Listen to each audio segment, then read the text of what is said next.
Hey guys, this is Joe Ham with the Realty Team, and today we're going to be talking about rehabs. And so apply to long-term buy and hold, sweat equity, apply to BRRRR, apply to flipping. Most of my stuff is decent sweat equity. Sometimes that'll turn into a BRRRR, sometimes it'll just be decent sweat equity. I'll leave it kind of higher cash flow. Obviously, this could be a book of a topic, so no one would watch this if it was that long. So I'm going to try to keep this short and condensed.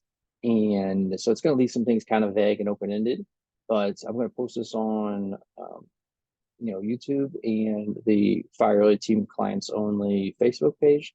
So the idea will be if you guys have questions, just shoot them. Just happy to get into the conversation in comments and answer as many questions as I can.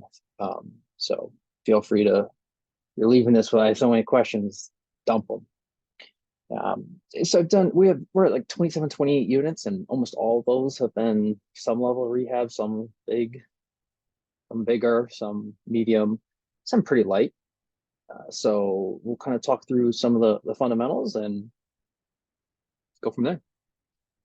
So the first thing I have um, is read the book Grit by Angela Duckworth.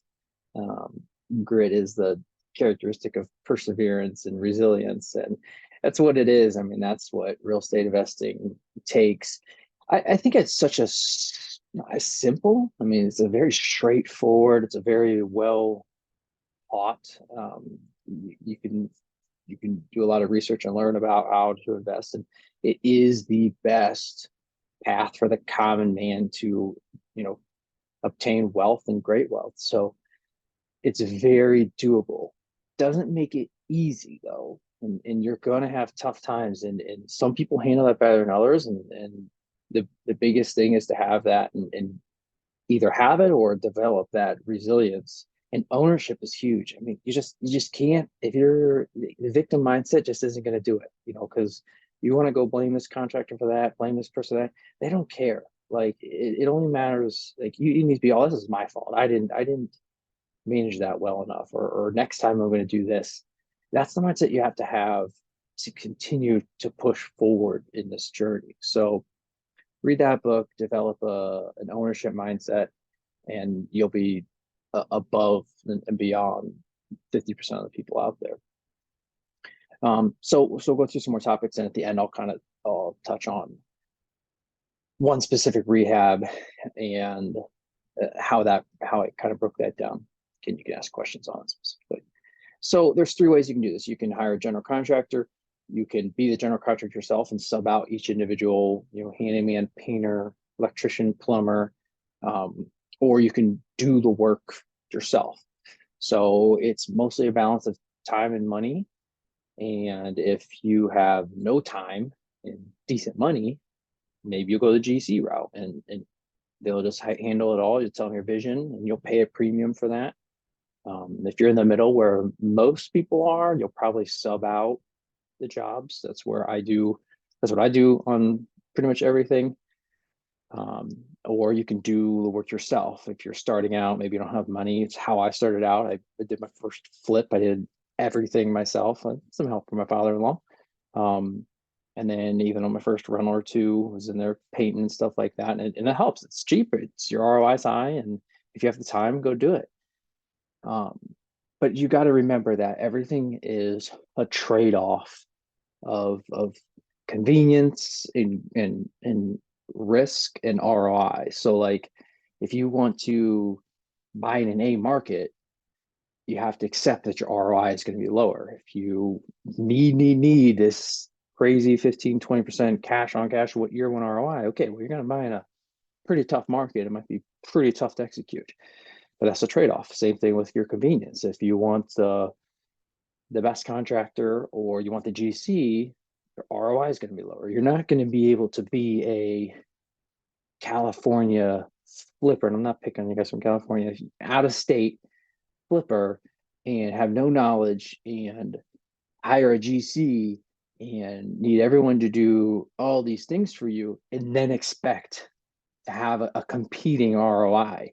The buy at 70% purchase price after purchase and rehab isn't going to work in that model, because that house won't exist. Other people's expenses will be lower.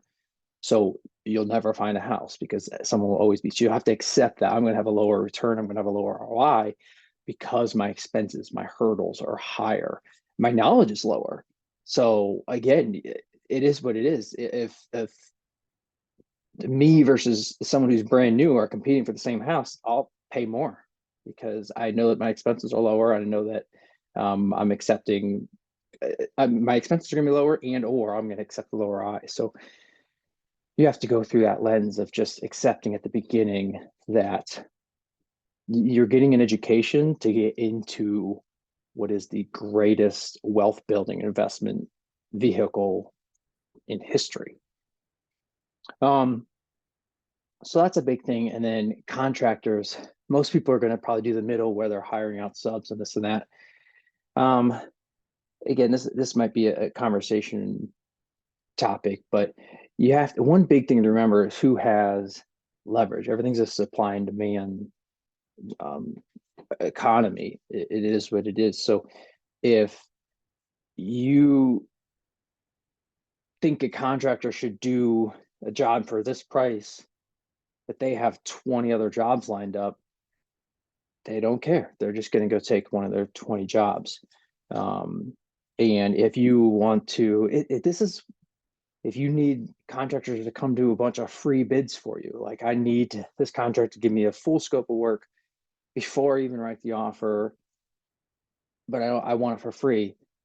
Think about that. It just doesn't really work. Why would they do that? They have a bunch of other jobs. They don't really need to get this free bid. And if they are willing to do that, why are they not busier? There's the supply and demand is out of whack on contractors right now. So they should be busy. If they're not busy, it's a little bit of a red flag in today's market.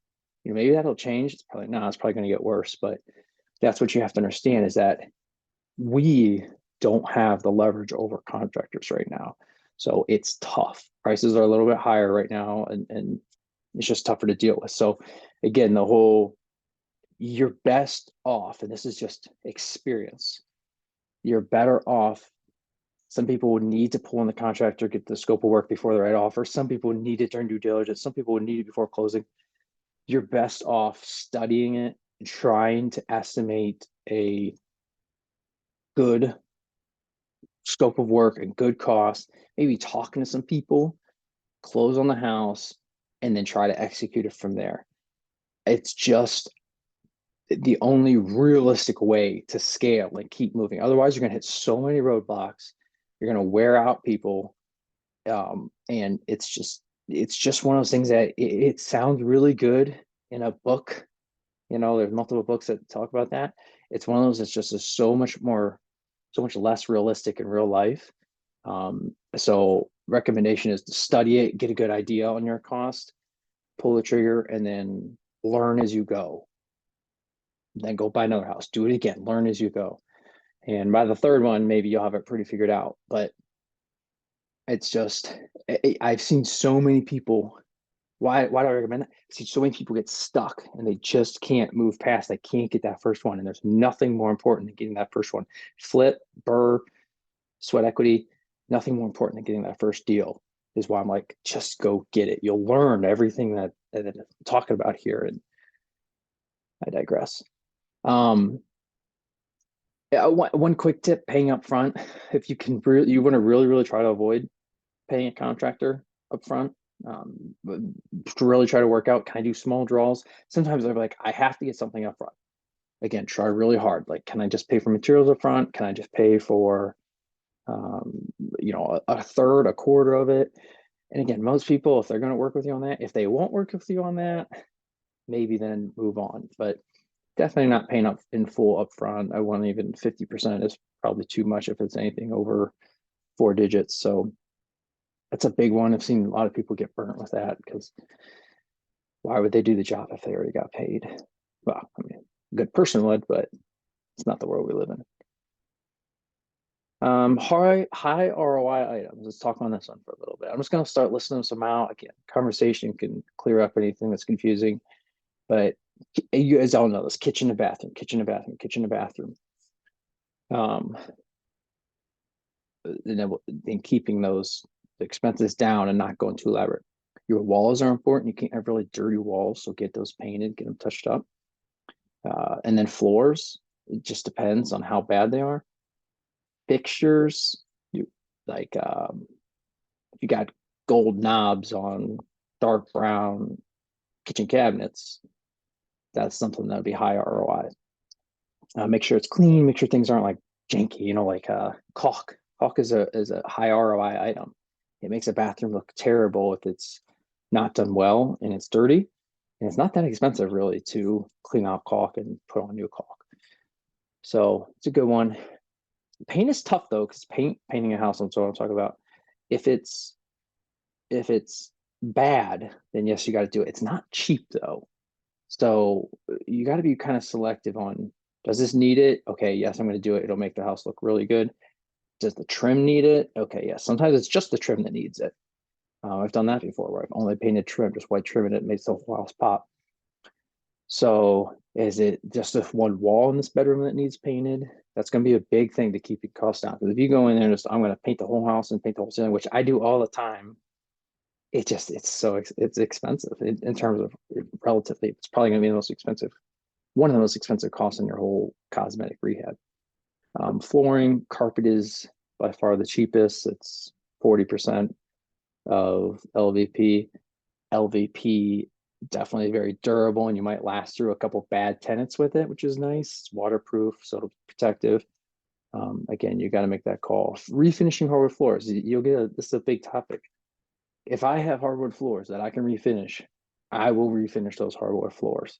Some people are like, well, no, save it. I'm not selling the house.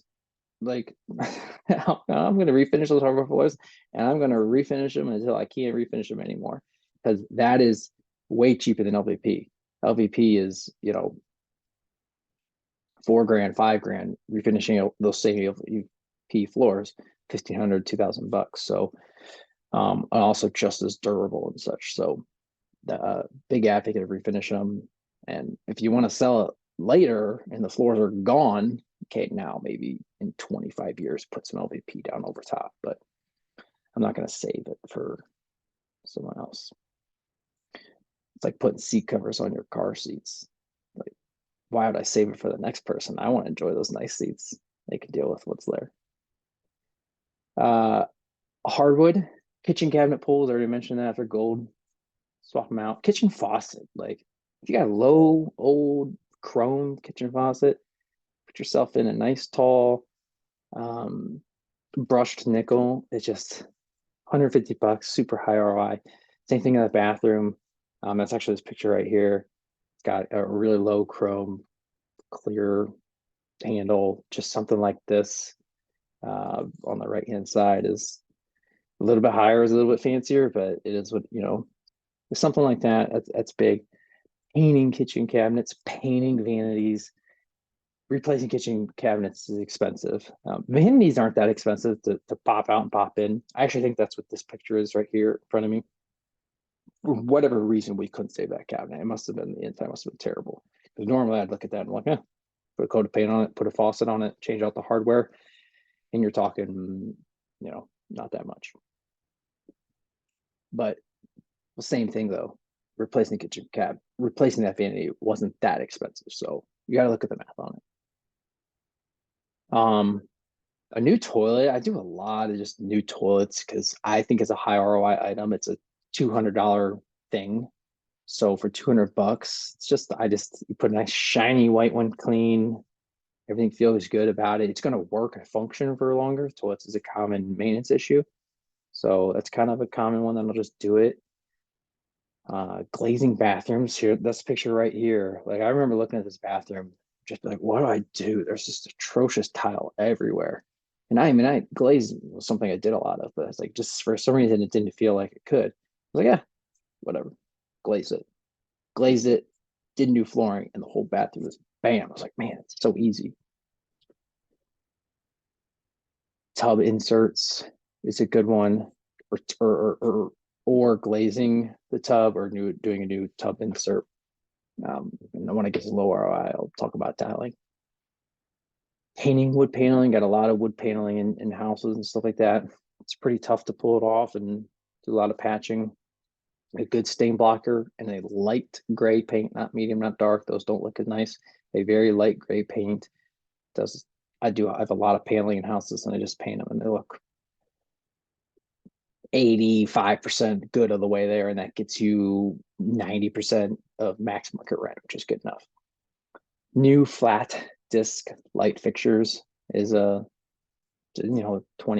They replace the old gold glass, whatever's in there right now.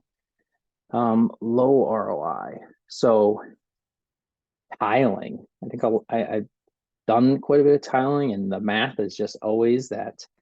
Why did I tile? Because if you tile a bathroom, it looks gorgeous. Yeah, you can post it online and it looks awesome. But what is the ROI there? Tiling a backsplash looks so awesome. It feels durable, but it's expensive. It's time consuming, especially with little tiles. You at least got to use huge tiles. But even then, is the grout sealed? If the grout's not sealed, it's not going to last forever. So they make some really good glue on backsplash paneling right now. It's what I'm using for pretty much everything. I think it's really durable. It's really hard to tell the difference. So, but it takes a fraction of the time to install. And then same thing with shower inserts. They make some pretty clean, easy to install, bright white shower inserts. It's a pretty good way to go. And then you glaze your tub, and that's pretty good stuff. I think I mentioned, I don't know if I mentioned painting your kitchen cabinets. I think I did. That's a painting kitchen cabinets. So that's good. So low ROI is what we're talking about. Paying too much for stuff. Don't get the $300 faucet, get the $120 faucet. So just be really careful. If you can find something that's good enough and cheaper, you're not living in this house. So don't make it for you. Make it for what the numbers say will get you good rent. So don't get caught in that trap of this would be nice. Doesn't matter. Don't do it. So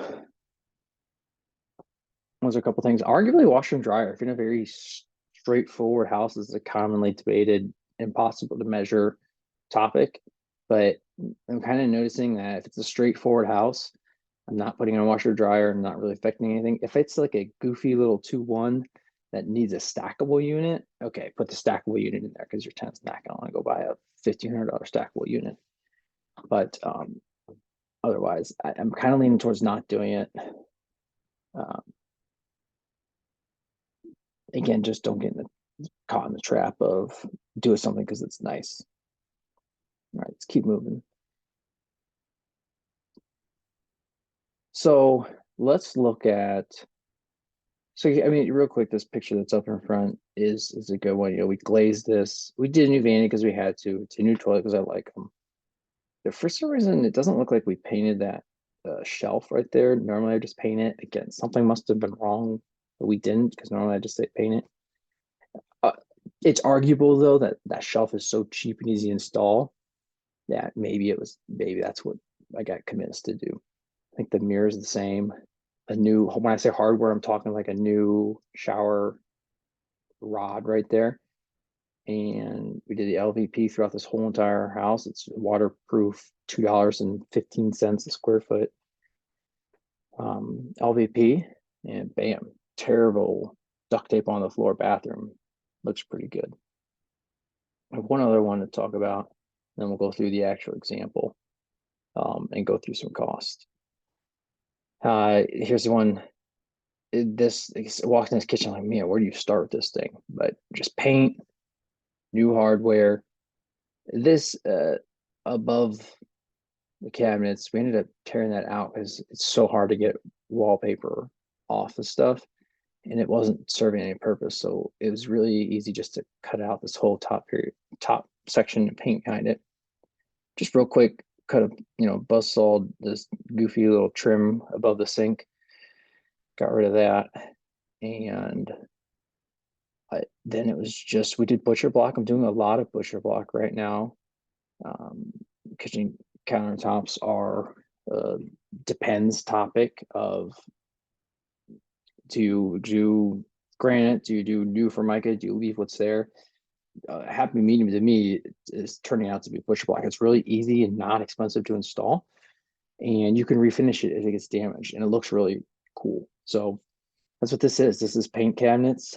This is glue on paneling, backsplash. It's butcher block countertops, paint. You got the flooring, new fancy faucet. This is not an expensive kitchen, but it looks like one.